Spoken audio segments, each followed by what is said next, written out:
സംസ്ഥാനത്താകെ തിരഞ്ഞെടുപ്പ് പ്രവർത്തനം ഏകോപിപ്പിക്കേണ്ടിയിരുന്ന സംസ്ഥാന സെക്രട്ടറി ഭാര്യ മത്സരിക്കുന്ന തളിപ്പറമ്പിൽ മാത്രം ശ്രദ്ധ കേന്ദ്രീകരിച്ചു. പിണറായി വിജയന്റെ ചെറ്റ പരാമർശം തിരിച്ചടിയായി. സംഘടനാ വീഴ്ചകൾ കഴക്കൂട്ടത്തും നേമത്തും സിറ്റിംഗ് സീറ്റുകൾ കൈവിട്ടുകളയാൻ കാരണമായി. പാർട്ടി വിട്ടതിന് പിന്നാലെ രാഷ്ട്രീയ പക്വത കാണിക്കാതെ SFI നേതാക്കളടക്കം G സുധാകരനെ വിമർശിച്ചത് അമ്പലപ്പുഴയിൽ നാണംകെട്ട തോൽവിക്ക് വഴിയൊരുക്കി. ഇങ്ങനെ പോകുന്നു CPM ജില്ലാ കമ്മിറ്റികളിൽ ഉയർന്ന വിമർശനം. തിരുവനന്തപുരം ജില്ലാ കമ്മിറ്റിയിൽ V ശിവൻകുട്ടിയും ആലപ്പുഴ ജില്ലാ കമ്മിറ്റിയിൽ U പ്രതിഭയും വിമർശനമുന്നയിച്ചവരിൽ പെടുന്നു. ശബരിമല സ്വർണ്ണക്കൊള്ള വലിയ രീതിയിൽ മണ്ഡലത്തിൽ തിരിച്ചടിയായ തരത്തിലുള്ള വിമർശനങ്ങളാണ് ഉയർന്നു വന്നത്. മന്ത്രി V ശിവൻകുട്ടി വോട്ട് കണക്കുകൾ അടക്കം നിരത്തിക്കൊണ്ടാണ് ഈ വിമർശനങ്ങൾ ഉന്നയിച്ചത്.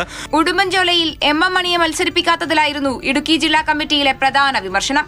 വിമർശനങ്ങൾ തുടരുന്നതിനിടയിലും തിരിച്ചുവരുമെന്ന ആത്മവിശ്വാസത്തിലാണ് CPM നേതൃത്വം. ആ ജനവിധി ഞങ്ങൾ പൂർണ്ണമായും അംഗീകരിക്കുന്നു.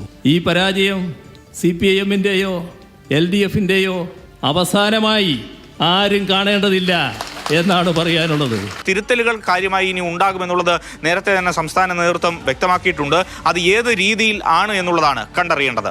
AK Stephin, Mathrubhumi news, Thiruvananthapuram.